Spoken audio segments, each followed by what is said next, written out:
तो कहानी की शुरुआत होती है और हमें एक गांव का सीन दिखाया जाता है। तभी हम खेतों वगैरह के एक तात्सु नामक आदमी को देखते हैं, जिसके साथ उसकी दो बेटियां थी और वह अपने पूरे घर को शिफ्ट कर रहा था, क्योंकि हमें इसके पहले दिखाया गया था कि उसकी एक वाइफ है जो कि काफी बीमार है और इसी गाँव के पास में एक हॉस्पिटल में वह एडमिट है। तो इसी चक्कर में उस आदमी को अपना पूरा घर यहाँ पर शिफ्ट करना पड़ा और इसी के चलते उसकी दोनों लड़कियां काफी खुश होती है। वैसे तो जापानीज लोग काफी जेंटल होते हैं, जब भी कोई उनके घर के पास आता है तो वह उनसे नमस्ते जरूर करते हैं।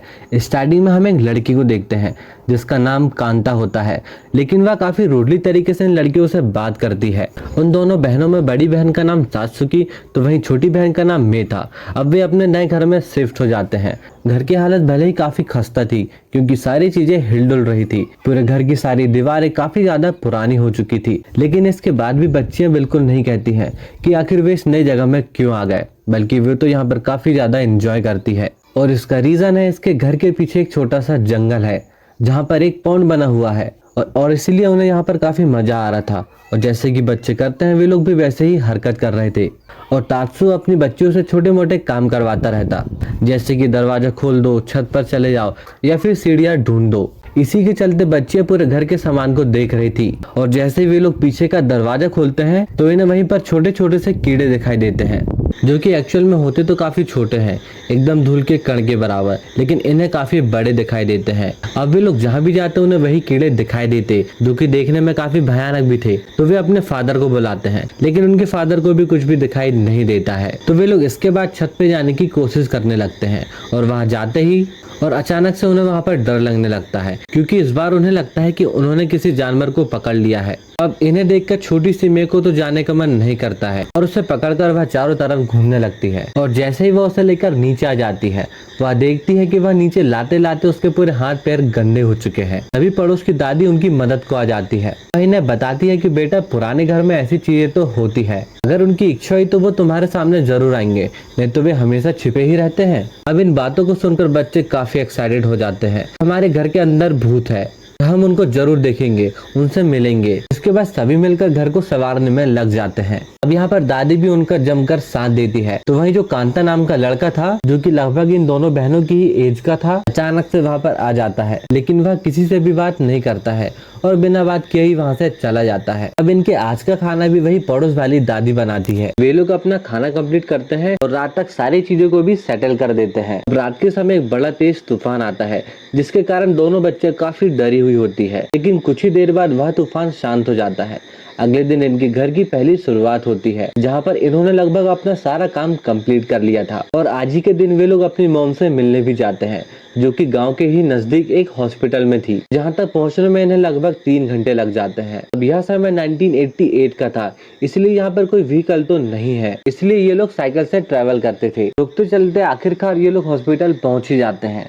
यहाँ पे दोनों लड़कियां अपनी माँ से मिलती है और उन्हें अपने नए घर के बारे में सारी बातें बताती है कि उनका घर कैसा था, वहाँ पर छोटी छोटी आत्माएं रहती है वगैरह वगैरह। उनकी माँ यह सब सुनकर काफी खुश होती है और वहाँ की सारी बातों को सुनकर उनकी माँ बोलती है कि वह जल्द ही ठीक हो जाएंगी और उनके साथ वापस उसी घर चलेंगी। तभी वह लेडी अपने बच्चों के बाल वगैरह सेट कर देती है, जिसके बाद उनका फादर वहाँ पर आता है और उन्हें लेकर वापस घर लौट जाता है। घर वापस आकर वे अपने काम निपटाते हैं। अब जो सासुकी है, जो कि उसकी बड़ी बहन है, वह स्कूल जाती है, वहीं उसकी छोटी बहन काफी छोटी है, इसलिए वह घर ही में रहती है। अगले दिन सासुकी घर पे ही रहता है, तो वहीं उसकी बड़ी बेटी स्कूल चली जाती है। अब छोटी बहन घर पर ही अकेली रह जाती है, तो वह अपना खेल खेल रही होती है और वह खेलते खेलते गार्डन तक पहुंच जाती है। अभी उसे वहां के पॉन्ड के अंदर मेंढक के बच्चे दिखाई देते हैं और इन्हीं के साथ वह खेलते खेलते पीछे तक पहुंच जाती है और वहां पहुंचकर उसे एक क्रिएचर दिखाई देता है, जिसे कि हम एक स्पिरिट भी कह सकते हैं, क्योंकि वह बार बार इनविजिबल हो रहा था। ऐसी स्पिरिट जिन्हें कि अभी तक हम देख रहे थे, अब वह स्पिरिट बार बार इनविजिबल हो रहा था। उस स्पिरिट को देखने में परेशानी हो रही थी, इसलिए वह उसे जगह जगह ढूंढने लगती है, लेकिन वह उसे कहीं भी नहीं मिलता। अब वह उसका पीछे करते करते जंगल तक पहुंच जाती है और उसका पीछे करते हुए वह इतनी खो जाती है कि वह गलती से एक गलत ही रास्ते में घुस जाती है और सीधा एक पेड़ तक पहुंचती है। और यह वही पेड़ है जो कि इन्हें घर से काफी दूर दिखाई दे रहा था। अभी हमें लगता है कि यह बच्ची सीधे पेड़ के अंदर ही जा रही है और जाते जाते वह अचानक से नीचे गिर जाती है अब इसे उस पेड़ के अंदर छोटे छोटे ढेर सारे क्रिएचर दिखाई देते हैं, लेकिन अचानक से ही एक बेहद बड़ा क्रिएचर उसके सामने आ जाता है, जो कि दिखने में एक्चुअली में काफी बड़ा था। अब यहाँ पर जो मे होती है वह इससे बिल्कुल भी नहीं डरती है और वह उस क्रिएचर के ऊपर चढ़ जाती है। फिलहाल इस वक्त तो वह अपनी नींद में होता है। तभी वह उससे पूछती है कि तुम्हारा नाम क्या है। तभी वह बड़ा सा क्रिएचर से रोर करने लगता है। तो वह बड़ा सा क्रिएचर रोर करने लगता है, तो उसके रोर को मैं समझने लगती है कि इसका नाम है टोतोरो। जिसके बाद वह उसके साथ खेलने में लग जाती है, क्योंकि ऐसी ही चीजें उसने अपनी बुक के अंदर पढ़ी थी। इस समय वह उससे कोई क्रिएचर नहीं लग रहा था, बल्कि वह उससे अपने एक बड़े से खिलौने की तरह ट्रीट कर रही थी। अब वह उस क्रिएचर को देखते देखते उसी क्रिएचर के ऊपर सो भी जाती है। दूसरी तरफ हम सात्सुकी को देखते हैं। अब वह जैसे ही स्कूल से वापस घर आती है तो वह अपनी बहन को ढूंढने लगती है और वह उसे लगभग सारी जगह ढूंढती है। तभी उसे मे की कैप दिखाई देती है और वह उसे जंगल के अंदर ढूंढने लगती है। और जब वह जंगल के अंदर जाकर देखती तो उसे जंगल के बीच में मैं सोती हुई दिखाई देती है। तभी मैं उसको सारी चीजें बताती है कि वह कैसे टोतोरो से मिली है, लेकिन उसकी बात पर वह विश्वास नहीं करती है। अब मैं वापस जाने का रास्ता ढूंढती है, लेकिन काफी ढूंढने के बाद भी उसे वह रास्ता नहीं मिलता है, इसलिए वह गुस्सा करने लगती है। लेकिन एट द एंड वह पेड़ उसे मिल ही जाता है, तो वह उस पेड़ पर वही छेद को ढूंढने लगती है जिसके सहारे वह टोतोरो से मिली थी, लेकिन उसे कहीं भी वह छेद दिखाई नहीं देता है। तो इसी के चलते मैं वहीं पर रोने लगती है। तभी उसके फादर उसे समझाते हैं कि अगर तुमने उसे देखा है तो वह सच में जरूर होगा और हो सकता है कि अभी उसे तुम्हारे सामने नहीं आना होगा। इसके बाद तीनों उस पेड़ के सामने प्रे करने लगते हैं कि आप हमारी रक्षा करना और जब भी बच्चों को जरूरत हो आप उनकी मदद करने जरूर आ जाना। यहाँ पर मैं बिल्कुल भी नहीं भूली थी कि उसने एक बेहद बड़े क्रिएचर को देखा था। अब इन सारी चीजों को सात्सुकी अपने लेटर में लिखने लगती है ताकि वह अपनी मॉम को भी सारी चीजें एग्जैक्टली बता सके। अब हम रात में उस टोतोरो को देखते हैं जो कि उसी पेड़ में बैठकर एक इंस्ट्रूमेंट बजा रहा था। अगली सुबह हम कांता को देखते हैं जो कि हमेशा उन दोनों बहनों पर काफी नजर रखता था, लेकिन धीरे धीरे वह समझ गया कि दोनों बहनें काफी अच्छी लड़कियां हैं, लेकिन वह उनसे बातें तो बिल्कुल नहीं करता था। अब सात्सुकी अपनी बहन मे को दादी के पास छोड़कर स्कूल चली जाती है, जहाँ पे वो स्कूल के अंदर बैठ के पढ़ाई लिखाई कर रही थी। अब यहाँ पर कांता भी सेम स्कूल के अंदर ही था, लेकिन कुछ ही देर बाद उन्हें पता चलता है कि दादी माँ आ गई है मे को लेकर, क्योंकि वह बहुत ही ज्यादा रो रही थी और साथ ही वह घर पे रुकने को बिल्कुल भी तैयार नहीं थी। अब वहाँ पर पहुंचकर मैं तुरंत ही अपनी बहन से चिपक जाती है। वह बार बार बोलती है कि मुझे घर पर अकेले बिल्कुल भी नहीं रहना, मुझे सिर्फ तुम्हारे साथ रहना है। अब सात्सुकी जैसे तैसे अपनी टीचर से रिक्वेस्ट करती है और अपनी बहन को अपने साथ ही बैठलवा लेती है। अब मैं बैठे बैठे वहाँ पर ड्राइंग करती है और वह टोतोरो की शक्ल बना देती है।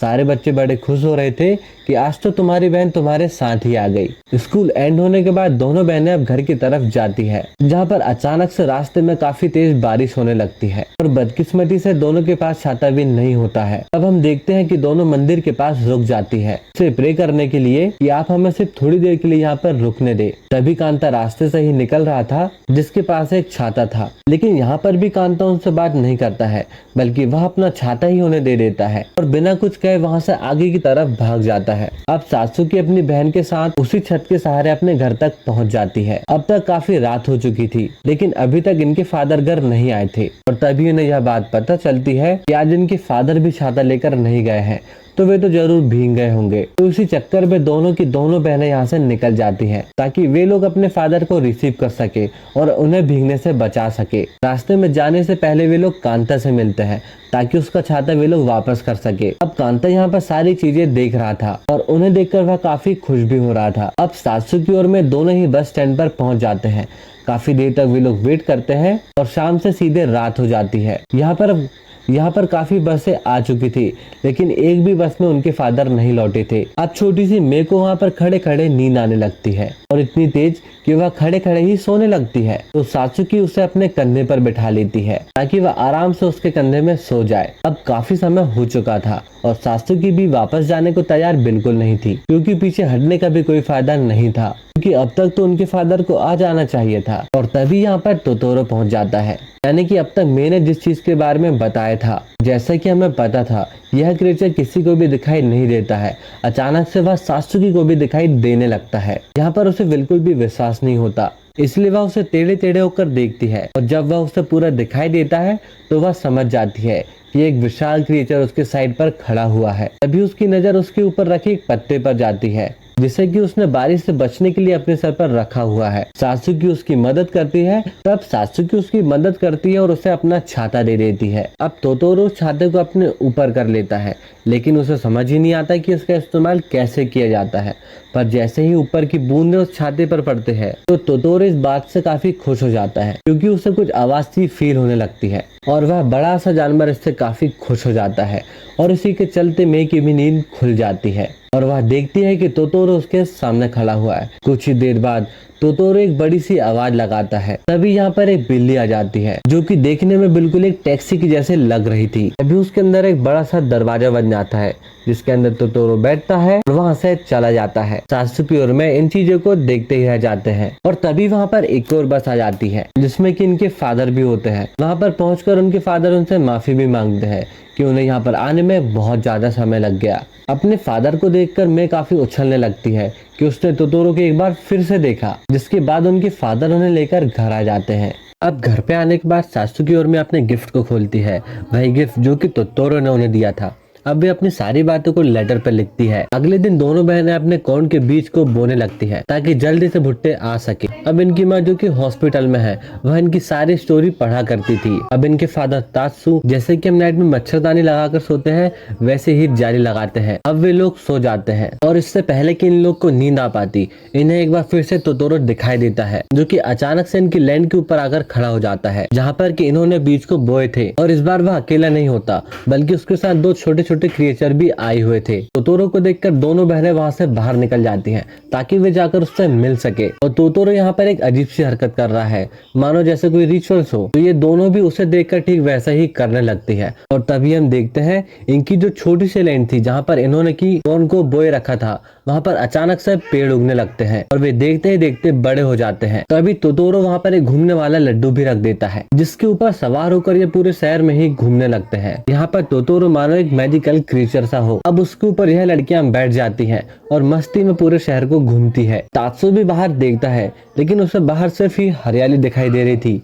उसे इन सब के बारे में बिल्कुल भी पता नहीं होता है। अब अगले दिन जब इनकी नींद खुलती है तो इन्हें सारी चीजें एक सपने की तरह लगती है। पर जैसे ही वो लोग बाहर जाकर देखते हैं तो वहाँ पर छोटे छोटे प्लांट्स आ चुके थे। तब इन्हें लगता है कि वो सपना नहीं बल्कि सच में हकीकत थी, और यह सोचकर वे दोनों नाचने लगती हैं। अब ये दोनों वहाँ पर काफी सारी चीजें कर रहे थे। तभी सात्सुकी कहती है कि जब मेरी मॉम यहाँ पर आएंगी मैं आप सभी को उनसे जरूर मिलवाऊंगी, और जैसे ही वो इतनी हरी हरी सब्जियां खाएंगी तो वो जल्द ही ठीक हो जाएंगी। और इतनी ही देर में वहाँ पर एक टेलीग्राम आता है, जो कि हॉस्पिटल से आया हुआ था। अब इस टेलीग्राम को सात्सुकी खोलती है, क्योंकि घर पर फिलहाल तो इनके फादर नहीं थे। उसके अंदर लिखा था कि यह एक इमरजेंसी कॉल है। अब यह पढ़कर वह काफी टेंशन में आ जाती है, क्योंकि उसे जल्द ही अब अपने फादर को इन्फॉर्म करना पड़ेगा। तब दादी माँ कहती है कि उनके ही कोई रिलेटिव्स है जिनके पास की टेलीफोन है। अब इसी चक्कर में ये लोग भागते हुए कांता के पास जाते हैं। अब कांता सात्सुकी को लेकर अपने रिलेटिव के पास पहुंचता है और सात्सुकी अपने डैड को कॉल करती है। वह उन्हें बताती है कि हॉस्पिटल से उनके लिए एक टेलीग्राम आया है,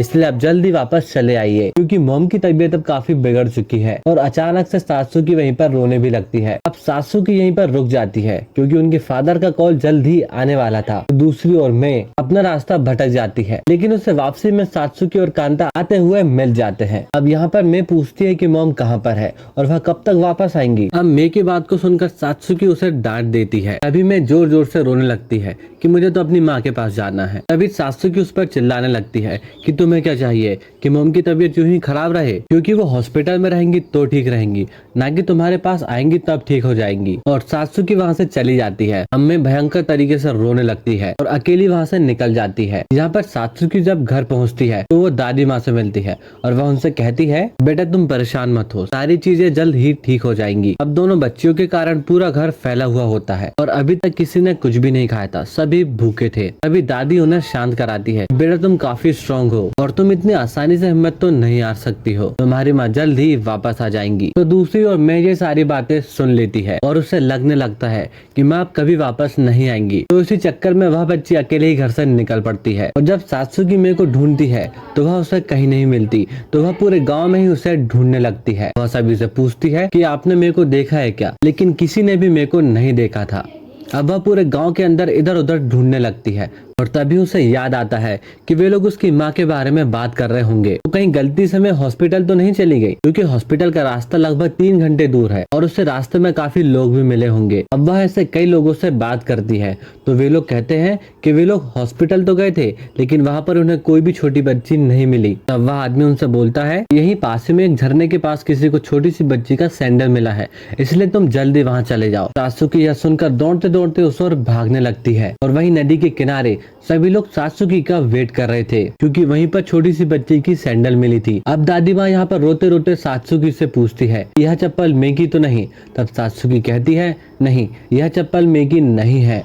तब जाके उन लोगों को शांति मिल पाती है। अब उन्हें यहाँ पर कुछ भी समझ नहीं आ रहा था कि वे लोग कहाँ जाएं और किससे मदद मांगे। तभी सात्सुकी फटाफट जंगल के पास आती है और वहाँ से प्रे करने लगती है। सात्सुकी वहाँ पर प्रे करने लगती है कि मुझे तोतोरो से मिलना है, मुझे रास्ता दिखा। और अचानक से ही वहाँ रास्ता खुलने लगता है। सात्सुकी अब सीधे तोतोरो के पास पहुँचती है, जो कि इस वक्त सो रहा था। वह तोतोरो से मदद मांगती है कि मैं कहीं पर गुम हो गई है और उसने चारों तरफ ढूंढ लिया है, लेकिन वह उसे कहीं भी नहीं मिल रही, इसलिए प्लीज मेरी मदद करो। अब इन बातों को सुनकर वे सीधे पेड़ के ऊपर चढ़ जाते हैं और तोतोरो बहुत तेज से आवाज लगाता है, जिससे कि वो जो कैट वाली टैक्सी थी वह तुरंत ही वहां पर आ जाती है और उसके बाद में सात्सुकी को उस पर बैठा दिया जाता है, जिससे कि सात्सुकी सीधा मे के ही पास जाने वाली थी, क्योंकि इस कैट की अब जो नई लोकेशन थी वो मे की थी और वो कैट अब तक मे को ढूंढ चुकी थी। इस समय मैं एक जगह बैठकर बहुत भयंकर कर रो रही थी, क्योंकि वह रास्ता पूरी तरीके से भटक चुकी थी। और जैसे ही वह सात्सुकी को देखती है तो वह पहले उससे माफी मांगती है।